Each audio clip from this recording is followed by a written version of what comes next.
adalah salah satu komponen yang sangat penting dalam kehidupan sehari-hari.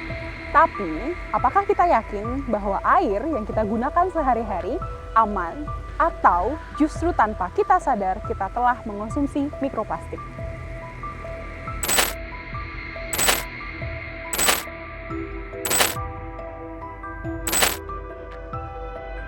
Lantas, bagaimana pencemaran sampah plastik bisa terjadi dan bagaimana sampah plastik tersebut dapat berubah menjadi mikroplastik, serta bagaimana mikroplastik tersebut menjadi isu ancaman ekologis.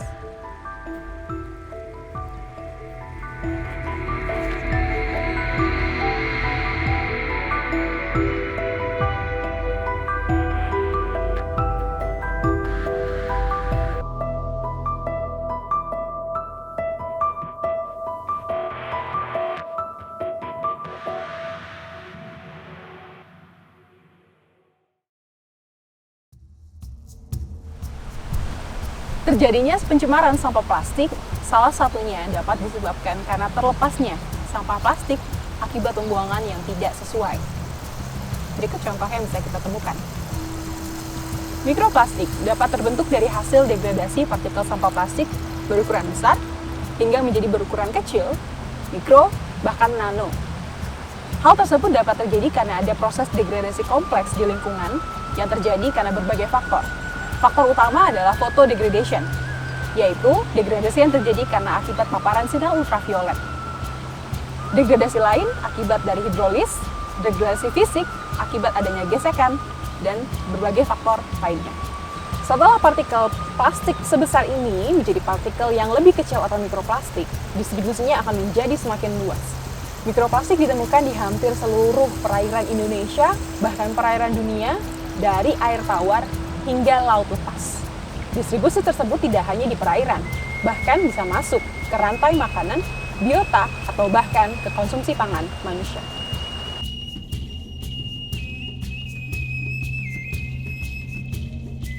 Untuk Das Progo, kawasan hulunya itu mencakup wilayah sebagian besar dari Kabupaten Temanggung ya, yang berada di area sekitar pegunungan Sidoro Sumbing ya.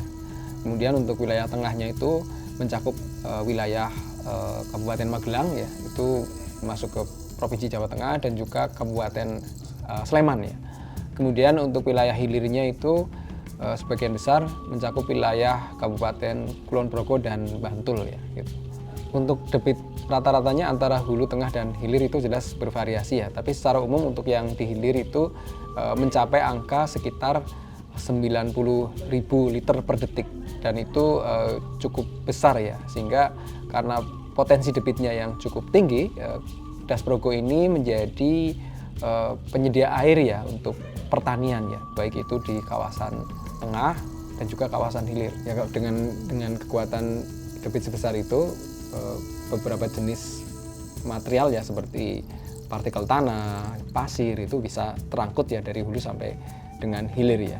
Apalagi kalau jenis-jenis material yang tidak begitu berat ya, seperti misalnya plastik ya, mikroplastik ataupun plastik itu ya. Itu yang misalnya yang masuk ke sungai ya di bagian hulu ya, itu tentu akan lebih mudah tersebar ke kawasan hilir seperti itu.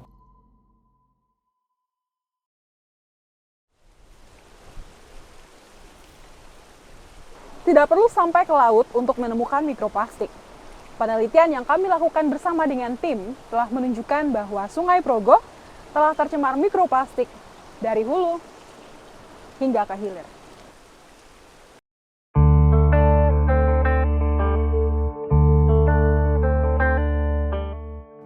Penelitian mikroplastik ini melibatkan 6 titik lokasi pengambilan sampel. Salah satunya di Jembatan Progo Klangon yang menghubungkan perbatasan daerah istimewa Yogyakarta dan Jawa Tengah.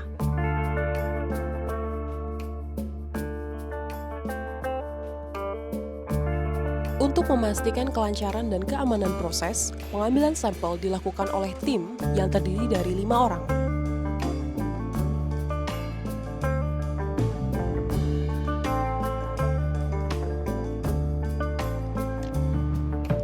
Alat utama yang digunakan pada saat proses pengambilan sampel adalah Newton Troughnet yang memiliki 3 bagian penting.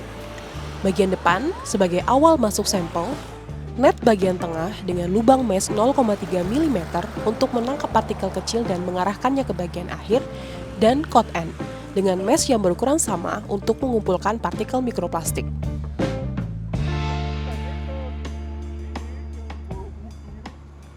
Newstone Troll dan current meter dipasang menggunakan single rope teknik atau SRT.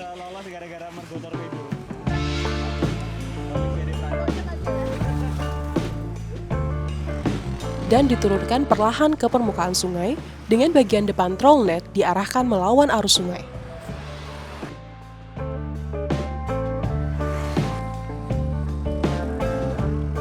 Tim lapangan sigap menarik dan mengulur tali untuk menjaga kestabilan Newstone Troll net dan current meter. Pengambilan sampel berlangsung selama 20 menit. Tim bekerja dengan ketelitian tinggi, mengingat aliran sungai seringkali menyebabkan turbulensi yang mengganggu pengambilan sampel. Setelah 20 menit, Newstone Troll net dan current meter ditarik kembali ke atas jembatan.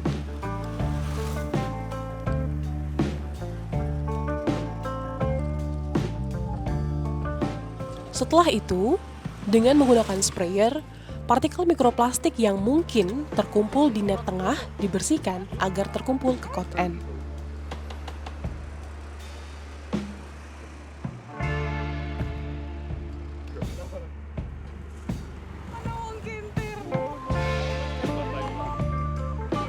Pada pemeriksaan secara singkat di lapangan, ditemukan beberapa partikel mikroplastik yang berbentuk film.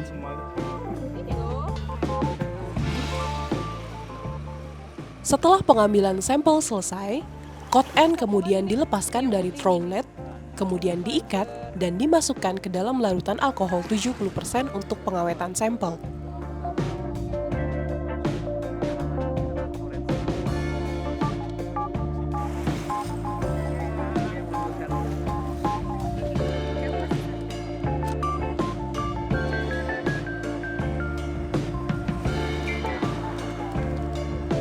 Selain itu, sampel air dari sungai diambil untuk mengukur parameter kualitas air seperti pH, suhu, dan kadar oksigen terlarut atau dissolved oksigen secara langsung.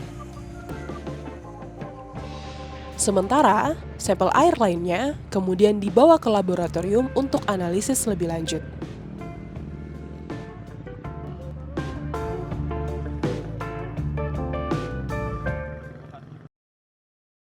Sampel mikroplastik dibawa ke laboratorium untuk dilanjutkan proses ekstraksi dengan metode wet peroxide oxidation.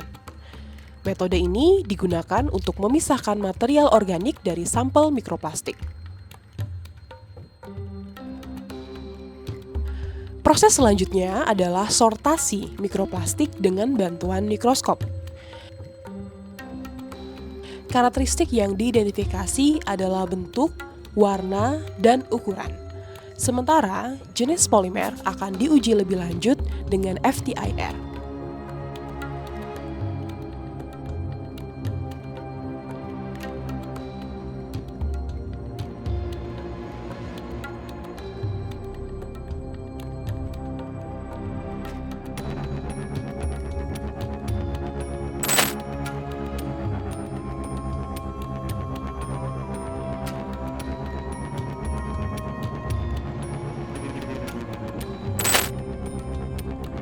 Hasil karakterisasi partikel mikroplastik ini akan memberikan gambaran yang lebih jelas bagaimana pencemaran mikroplastik di sungai dan tingkat dampaknya terhadap ekosistem.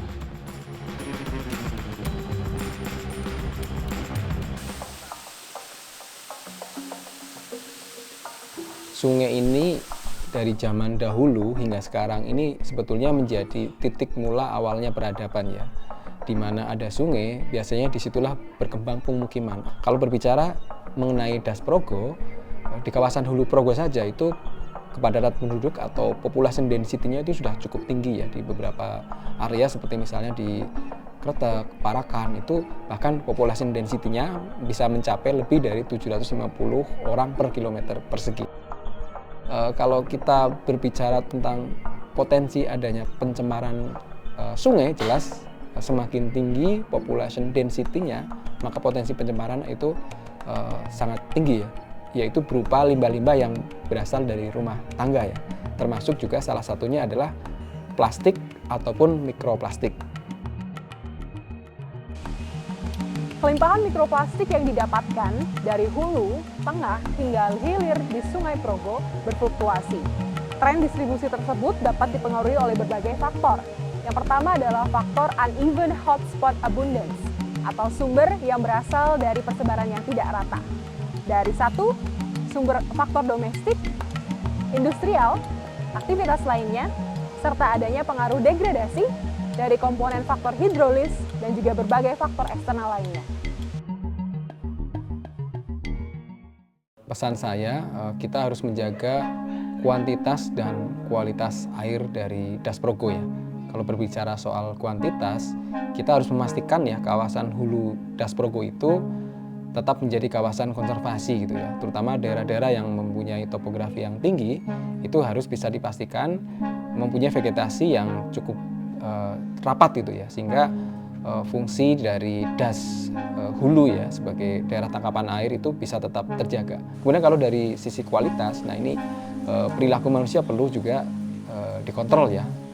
Hal-hal yang berpotensi menimbulkan pencemaran kualitas air ya, misalnya pembuangan sampah ya, seperti misalnya sampah plastik yang berpotensi menimbulkan pencemaran mikroplastik. Nah ini juga harus dihindari ya, harus bisa dikontrol, dan ini bisa terwujud apabila semua pihak bisa bekerja sama ya, pemerintah membuat regulasi yang jelas dan masyarakat juga berpartisipasi aktif ya, karena kualitas ataupun kuantitas air Progo itu harus kita jaga ya untuk kelestarian air dan juga untuk keberlangsungan hidup generasi di masa sekarang ataupun generasi di masa mendatang.